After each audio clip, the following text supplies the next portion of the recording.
በስመ አብ ወወልድ ወመንፈስ ቅዱስ አሐዱ አምላክ አመ ሐሙሱ ለመጋቢት በዛቲ ዕለት አይረፈ አብ ቅዱስ ወብፁዕ ወጽሙድ መስተጋድል አባ ሰርባሞን አበምኔት ዘደብረ ቅዱስ አባ ዮሐንስ ዘገዳመ አስቄጥስ። አንድ አምላክ በሆነ በአብ በወልድ በመንፈስ ቅዱስ ስም መጋቢት 5 በዚች ቀን በአስቄጥስ ገዳም በአባ ዮሐንስ ደብር አበምኔት የነበረው ክቡር ቅዱስ መናኝና ገድለኛ አባት አባ ሰርባሞን አረፈ። ይህ ቅዱስ በአስቄጥስ ገዳም በአባ ዮሐንስ ቤተክርስቲያን ውስጥ ከልጅነቱ ጀምሮ መነኮሰ። ቅዱሳን አረጋውያንን እያገለገለና 32 ዓመት ያህልም ብዙ ተጋድሎን እየተጋደለ ኖረ። ከዚህ በኋላም በዚሁ በአባ ዮሐንስ ገዳም አበምኔት ሆኖ ተሾሞ የተጋድሎውን ስራ በዛ። ከመነኮሰበት ጊዜ ጀምሮ እስካረፈበት ጊዜ ድረስ ሁልጊዜ ይጸልይና ይጾም ይተጋም ነበር። በካህናት አለቃ ሹመት 20 ዓመት ከኖረ በኋላ በቤተ ክርስቲያን ውስጥ ከራሱን እስረኛ አደረገ። እኒህም 15 ዓመታት እስቲፈጸሙ ከቶ ከሰው ማንንም አላየም። በእኒህም በ15ቱ ዓመታት ከቅዳሜና ከእሑድ ሰንበት በቀር አይበላም አይጠጣም ነበር። እረፍቱን በቀረበ ጊዜ የእግዚአብሔር መልአክ በሕልም ታየው። ይህንም መስቀል ያዝ ብሎ የእሳት መስቀል ሰጠው።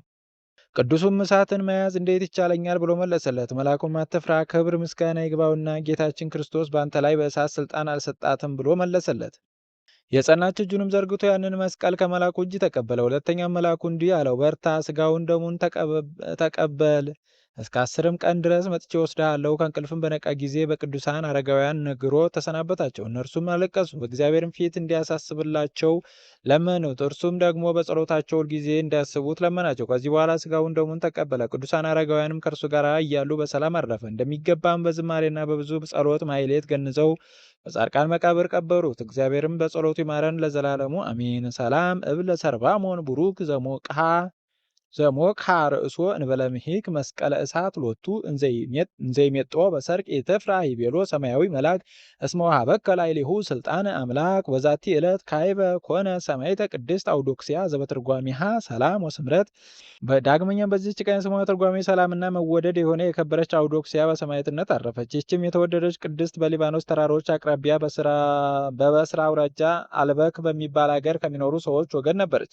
እርሷም በሮም ንጉሥ በጢባሪዎስ ዘመነ መንግስት ነበረች። አባቷም ስም ዮናስ የእናቷም ጠባቢት ይባላል። የቀደመው ኑሯ በዝሙትና በርኩሰት ነበር። ብዙዎችን አሳስታ ከእርሷ ጋር በኃጢአት ትጥላቸው ዘንድ ፊቷን ሳያሳምር ነበር፣ መልኳንም ታስጌጥ ነበር። በዚህ በረከሰ ስራም ብዙ ገንዘብ ሰበሰበች። በኢየሩሳሌም የሚኖር ስሙ አባ ግርማኖስ የሚባል በአንድ ጻድቅ መነኮስ ዝናዋን ሰምቶ ወደ እርሷ መግባት በለመዱ ሰዎች አምሳል ሆኖ ወደ እርሷ ገባ። ገብቶም ከእርሷ ጋር በቤት ውስጥ ተቀመጠ። ፈጽሞ በሚያስፈሩ ቃሎች ሊመክራትና ሊገስጣት ጀመረ። በገሃነምም ትሉ የማያንቀላፋ እሳቱ የማይጠፋ ጨለማው የሚዳሰስ የሚመስል በየአይነቱ የሚያስፈራ ስቃይ መኖሩን አሳሰባት። እርሷም ከሞቱ በኋላ የሰዎች መኖች አፈርም ከሆኑ ተነስተው ይሰቃያሉን ብላ መለሰችለት። አዎን አላት።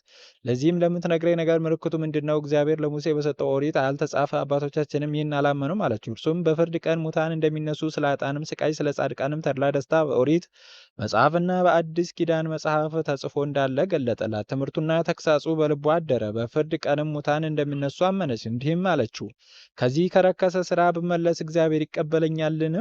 አባ ግርማኖስም ወደ ዓለም እንደመጣና ተሰቅሎ ደሙን በማፍሰስ ኃጢአታችንን እንዳራቀልን በክብር ባለቤት በጌታችን ኢየሱስ ክርስቶስ ካመንሽ ስለዚህች የነጻችና የጸናች ንስሐ ይሆንልሻል። የክርስትና ጥምቀትም ተጠመቂ፣ እግዚአብሔርም ይቀበልሻል። አስቀድመሽ ከሰራሽው ኃጢአት ምንም ምን አያስብብሽም። ከእናትሽ ማኅፀን እንድትወለድሽበት ቀን ትሆኛለሽ እንጂ የክብር ባለቤት የጌታችን ኢየሱስ ክርስቶስ የቀናች ሃይማኖት ደጆችም ይከፈቱልሻል አላት። ያን ጊዜም የክርስትና ጥምቀትን ያጠምቃት ዘንድ ለመነችው። እርሱም ወደ አልበክ ከተማ ኤጲስቆጶስ ወስዶ አደረሳት። እርሷም በኤጲስቆጶስ ፊት ልዩ ሶስትነት በመድኃኒታችን ክርስቶስ ሰው በመሆኑና ሞቶ በመነሳቱ አመነች። ኤጲስቆጶስም ተነስቶ ውሃው ላይ ጸልዮ አጠመቃት። እግዚአብሔርም ዓይነ ልቦናን ገልጦላት ብሩክ መልአክ ወደ ውሃው ሲስባት፣ ሌሎች መላእክትም ከእርሷ ጋር ስለ እርሷ ፈጽሞ ደስ ሲላቸው ተመለከተች። ከዚህም በኋላ ገጻቸው የሚያስደነግጥ ጥቋቁሮች አየች። ከእርሳቸውም አንዱ መልአክ የከፋ ሲጎትታት፣ እርሱም በእርሷ ላይ ሲቆጣ ነበር።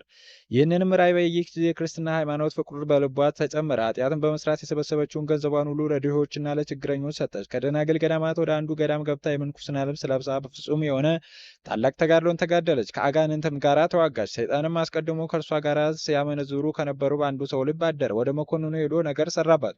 መኮንኑም ወደ እርሱ እንዲያቀርቧት አዘዘ። በደረሰችም ጊዜ ከደጅ ቆመች። በሞተው መኮንኑ ልጅ ላይ ታላቅ ጩኸትና ልቅሶ አየች። ገብታም ክብር ይግባውና ወደ ጌታችን ኢየሱስ ክርስቶስ በመጸለይ ማለደች። የሞተውን የአገረ ገዢውን ልጅ ከሞት አስነሳችው። መኮንንም ይህንን ድንቅ ተአምር ባየ ጊዜ እጅግ አደነቀ። ክብር ይግባውና በጌታችን ኢየሱስ ክርስቶስም በእርሷ ምክንያት ፍጹም የጸና እምነትን አመነ። ከእርሱ በኋላም ስለ እርሱ ስሙ ዲዮግኖስ የሚባል ሌላ አገረ ገዢ ተሾመ። የዚህችም ድንግል ዜናዋን ሰምቶ ወደ እርሷ አስመጣ። እርሷን በአደባባይ ውስጥ ዓይኑ አንድ ዓይና የሆነ ጎልማሳ አየች። ጸለየችለት እና በመስቀል ምልክት በዓይኑ ላይ አማተበች። ያን ጊዜም ዓይኑ ተገልጦ አየ።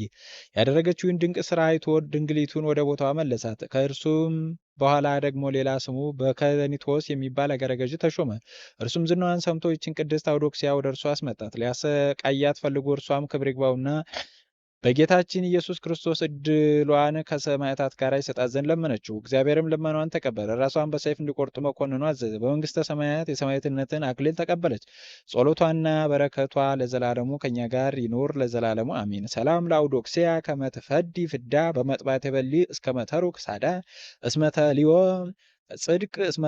ጽድቅ አብደረት በሃዲገ እኩይ ልማዳ ነጸረት ለተጠምቆ ሀበቀላይ ማይ ያውርዳ እንዘ ይስህባ መልአክ ቀዩኖ በአውዳ ሰላም ለአባ ግርማኖስ እንተ ሰረቀ ምእዛሩ በኢየሩሳሌም ሀገሩ ለዝ ጻድቅ ዘሰናይ ምግባሩ ሶበ መልአ በአምሳለ ማይ በአማውቲሃ ነገሩ ልብ አውዶክሲያ ተመይጠ እምኩይ ግብሩ። በዚህች ቀን ተአምራቱና ትርፋቱ እንደ ሰማይ ከዋክብት የበዛ የእግዚአብሔር ማደሪያ የሆነ ቅዱስ አባት ተጋዳይ አባ ገብረ መንፈስ ቅዱስ የዕረፍቱ ቀን መታሰቢያ ሆነ። ይህም ቅዱስ አባት በተወለደበት ቀን ድንቅ የሆነ ስራን ተነስቶም ከእናቱ እቅፍ ወርዶ ከጨለማ ወደ ብርሃን ላወጣኸኝ ለአብ ለወልድ ለመንፈስ ቅዱስ ምስጋና ይሁን እያለ ለሥላሴ ሰግዷልና ምስጋና አቅርቧልና። ሕፃኑም 3 ዓመት በሆነው ጊዜ የእግዚአብሔር መልእክተኛ ቅዱስ ገብርኤል ወርዶ ሕፃኑን ከእናቱ እቅፍ አንስቶ ብዙ ባህታውያን ወዳሉበት ገዳም ወስዶ በደጅ አኖረው። ወደ አበምኔቱ ወደ አባ ዘመደ ብርሃንም ገብቶ ስለ ሕፃኑ እግዚአብሔር ያዘዘውን ሁሉ ነገረው። በዚያን ጊዜም ነገሩ እውነት እንደሆነ ይረዳ ዘንድ አባ ዘመደ ብርሃን ተነስቶ ወደ ደጅ ወጣ። መልአኩም እንደነገረው ሕፃኑ ከበር ተቀምጦ ፈገግታን ተሞልቶ አገኘው። እጅግም ደስ ብሎት ለእግዚአብሔር ሰገደ። ሕፃኑም አንስቶ ሳመው፣ ታቅፎም ወደ አባቱ አስገባው። በፍቅር በስነ ስርዓት አሳደገው። የዳዊትን መዝሙርና ቤተ ክርስቲያንም የምትቀበላቸው መጻሕፍት ሁሉ ብሉይን ሐዲስን አስተማረው። ከዚያም በኋላ ክህነት የሰጠው ዘንድ ስሙ አብርሃም ወደሚባል ጳጳስ ወሰደው። ጳጳሱን ባየው ጊዜ ደስ አለው። የዲቁና ማዕረግንም ሾመው። እንደ ቀዳሜ ሰማዕት እስጢፋኖስ ጸጋና ሞገስን የተመላ ሆነ። ከጥቂት ቀኖች በኋላም በጌታችን ትእዛዝ ቅስና ተቀበለ። በጾም በጸሎት በስግደት በብዙ ትጋትም እየተጋደለ በበረሃ ውስጥ ብቻውን ኖረ። በበረሃ ውስጥ ብዙ ዘመናትን ሲኖር ነፍሴ ሆይ ወቂ በእግዚአብሔር ፊት ራቁትሽን ትቆሚ ዘንድ እንዳለሽ እንግዲህስ ጽኒ፣ በርቺ፣ ታገሺ ይላት ነበር። ቆዳው ከአጥንቱ እስኪጣበቅ ያለ መብልና ያለ መጠጥ በእንዲህ ያለ ግብር በገድል ተጠምዶ ኖረ። ከእጽዋት ፍሬዎች ወይም ከእንጨት ስሮች አልተመገበም። ለስጋውም የሚጠቅም ምን ምክንያት አልፈለገም። ከብዙ ዘመናት በኋላም ለአባታችን ለገብረ መንፈስ ቅዱስ እግዚአብሔር እንዲህ አለው። ከእንግዲህ በዓለም ካሉ ሰዎች ከካህናት ከመነኮሳት ወይም ከምእመናን ሕዝባውያን እንዲያውቁህ አደርግሃለሁ። እንዳንተ ካሉ በቀር አንተ ራስህ ብትፈቅድ መላእክት ይጎበኙሃል እንጂ መላእክት ይጎበኙሃል። የብርሃን ሰረገላ ይሁንልህ። መድረስ ወደምትፈልግበት ሁሉ ብረር። እኔንም ማየት በፈለግ ጊዜ ከአባቴንም ከመንፈስ ቅዱስ ጋር በሦስትነቴ ታኛለህ። አሁንም ወደ ኢትዮጵያ ምድር ሂድ፣ በዚያም ከዳይን የምታወጣቸው ነፍሳት አሉ አለው። ከዚህ በኋላ 60 አንበሶች 60 ነብሮች በፊት በኋላ አጅበውት ወደ ኢትዮጵያ ምድር ተጓዘ። የእግዚአብሔር መልእክተኛ ቅዱስ ገብርኤልም ከአንበሶች ከነብሮች ጋር በነፋስ ሰረገላ አሳፍሮ ይመራው ነበር። ወደ ምድረ ከብድም አደረሰው። ከዚያም ወደ ልዩ ተራራ ወደ ደብረ ዝቋላ ወሰደው። አባታችን በባህሩ ቆሞ ምስራቁን፣ ምዕራቡን፣ ሰሜኑን፣ ደቡቡን አራቱን ማዕዘን ተመለከተ። የኢትዮጵያ ሰዎች የሚሰሩትን ኃጢአታቸውን በዓይኖቹ ፊት የተገለጠ ሆኖ አየ። በራሱም ተዘቅዝቆ ተወርውሮ ወደ ባህር ውስጥ ገባ። እሊህን የእጅ ፍጥረቶች የሆኑትን ካልማረካቸው ከዚህ ባህር እንዳልወጣ በእግሮችን እንዳልቆም በሕያው ስምህ እምላለሁ እያለም አለ። እንዲሁም ሆኖ 40 ቀን 40 ሌሊት ኖረ። ስምህን የጠራው የምታስበው ያደረገውን እምርልሃለሁ የሚል ቃል በመልአክ አማካኝነት ወደ አባታችን መጣ። አባታችን መልአኩም መላውን የኢትዮጵያ ሰው ካልማርክልኝ ከዚህ ባህር አልወጣም አለው። መልአኩም ከአጠገቡ ሄደ። አባታችን ገብረ መንፈስ ቅዱስ በዚያ ባህር ውስጥ 100 ዓመት ኖረ። ስጋውም ሁሉ አለቀ። ደሙም በባህር ውስጥ ፈሰሰ። አጥንቶቹም እንደ በረዶ ነጭ ሆነው ታዩ። አጋንንት ከአራቱ ማዕዘን በየቀኑ 700,000 300,000 እየሆኑ በመምጣት በቀስታቸው ይነድፉታል። እስከ 100 ዓመትም አጥንቶቹ በሻፎ ድንጋይ ይፍቁታል። ይህን ሁሉ መከራ በትዕግስት ሲቀበል ኖረ። ከዚህ በኋላ ጌታችን ወደ እርሱ መጥቶ ከባህሩ ዳር ቆመ። አባታችን ገብረ መንፈስ ቅዱስን መላውን የኢትዮጵያን ሰው ምሬልሃለሁ፣ ተነስተህ ውጣ አለው። ያን ጊዜም ወጣ። አጥንቶቹም እንደ መንፊት ቀዳዳ የተበሳሱ ሆነው ተገኙ። ጌታው ዳሰሰውና ጤነኛ አደረገ፣ ወደ ምድረ ከብድም ሰደደው። ከዚያም ወደ ላይ ወጥቶ ከፀሐይ በላይ ከሰማይ በታች እስከ 7 ዓመት ኖረ።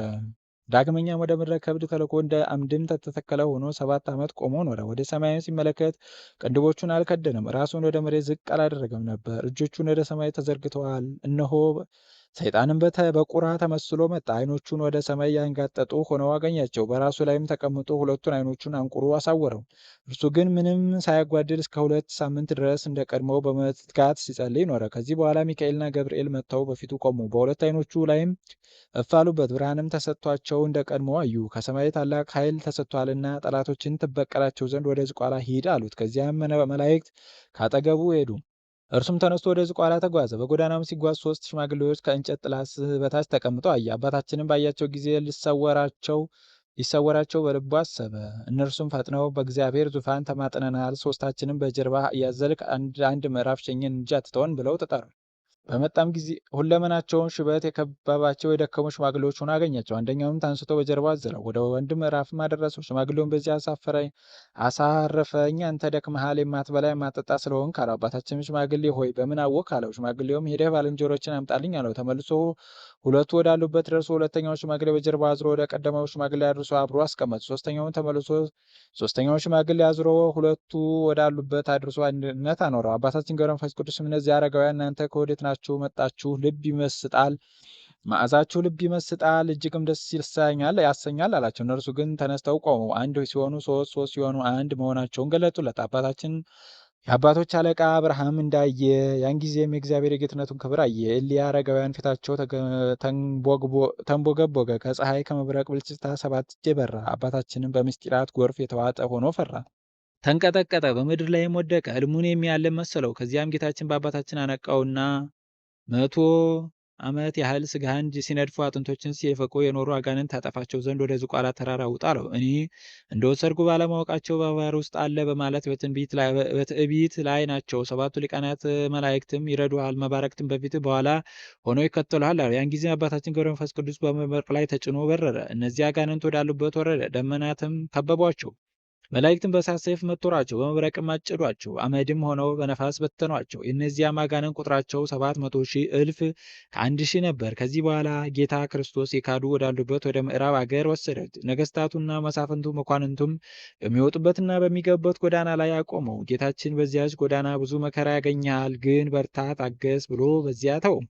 በዚያም ጊዜ የአረብ ንጉሥ ጣዖታቱን አስይዞ መኳንንቱን ሰራዊቱን አስከትሎ በዚያች ጎዳና መጣ። አባታችን ገብረ መንፈስ ቅዱስን በጎዳና ውስጥ በተገናኙት ጊዜ ጣዖታቱ ወድቀው ተሰባበሩ። ንጉሥም አባታችን ባየው ጊዜ አንተ ጠጉር ለባሽ ምንድነው?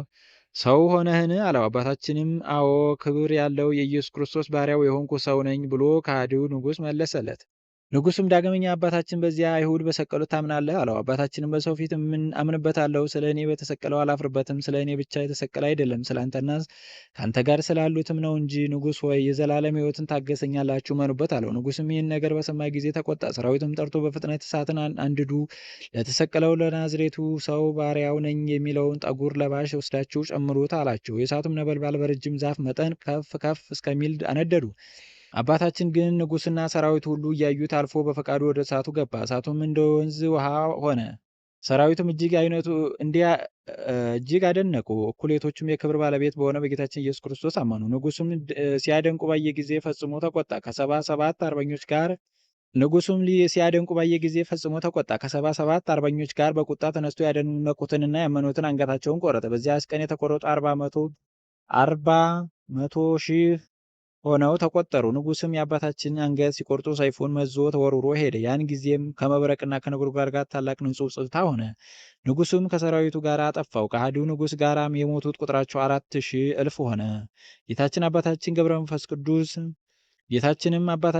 መንፈስ ቅዱስን ጠላቶችን የኔንም ጠላቶች አጠፋሁልህ አለው። አባታችን ግን በመብረቅ የሞቱትን ሬሳቸውን ነፍሳቸውንም መላእክት ጽልመት ወደ ስቃይ ሲወስዷቸው ባየ ጊዜ መድኃኒታችንን እሊህን ስሑታን ማርልኝ፣ ሰው ስሑትና ከዳተኛ ነውና፣ አቤቱ አንተ ግን መሐሪ ይቅር ባይ ታጋሽም ነህ አለው። አባታችንም ይህን ሲናገር ጌታችን ተሰወረ። አባታችን ገብረ መንፈስ ቅዱስም ከዚያ ሄዶ ታላቅ ገድልም አገኘ። እግሮቹን በገመድ አስሮ በገደሉ ውስጥ ተዘቅዝቆ ተሰቀለ። ሰይጣንም መጥቶ ያችን ገመድ ቆረጣት፣ ወደ ታችም ተወርውሮ ወረደ። ቅዱስ ሚካኤልም ቀድሞ አባታችንን ያዘው፣ በእግርህ ላቁምህ ወይስ በራስህ አለው። በራስዬ እቆም ዘንድ ተወኝ አለው። ትቶት ሄደ።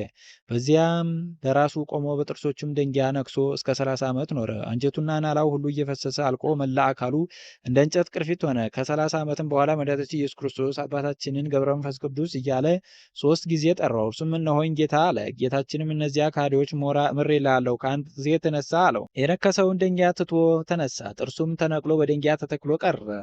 ክንፎቹም ተሰጥተውት እየበረረ ከእግዚአብሔር ፊት ደረሰ። ጌታችንም ከማርክልኝ ከስጋቸው ጋር ተነስተው በመጠመቅ ክርስቲያኖች ሁኑ ብሎ መለመነው። መድኃኒታችን በሽተኞችን ልትፈውስ ሙታን ልታስነሳ ስልጣን ሰጥቻለሁ። አሁንም ወደ ተገደሉት ሄደ በመስቀል ምልክት በላያቸው አማት በሕይወቱ መድኃኒት በሆነ በስሜንም አስነሳችኋለሁ አለው።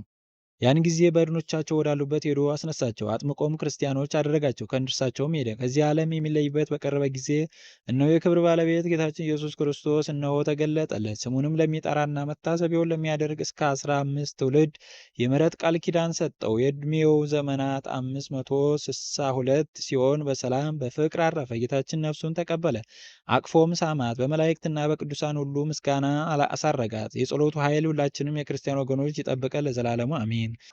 ሰላም ለከ ግብረ መንፈስ ቅዱስ ረቡኒ ዘአናብስተ ታሰግድ ወአናምርተ ታገኒ እንዘ እተሐስስ መፍቅደ ሥጋ ወይታመከኒ ታሴስዮ ሳይር ወተአርዞ ቆጽል ምንተኒ አናህሰይኮ ለዓለም መሳኒ። በስመ አብ ወወልድ ወመንፈስ ቅዱስ አሐዱ አምላክ አመ ሠሉሱ ለመጋቢት በዛቲ ዕለት ኮነ ዲዮስቆሮስ ሰማዕት በመዋዕለ መንግሥቶሙ ለተንባላት ወበዛቲ ዕለት ኮነ ተስካረ ዕረፍቱ ለቅዱስ ቴዎዶስዮስ ተአማኒ ኤጲስቆጶስ ዘሀገረ ቆሮንቶስ። ወበዛቲ ዕለት አይረፉ ገዳማውያን እንጦንስ ወአርኬሌድስ ወዘሩፋኤል ጻዲቅ በረከቶሙ ትኩን ምስሌ ለዓለመ ዓለም አሜን።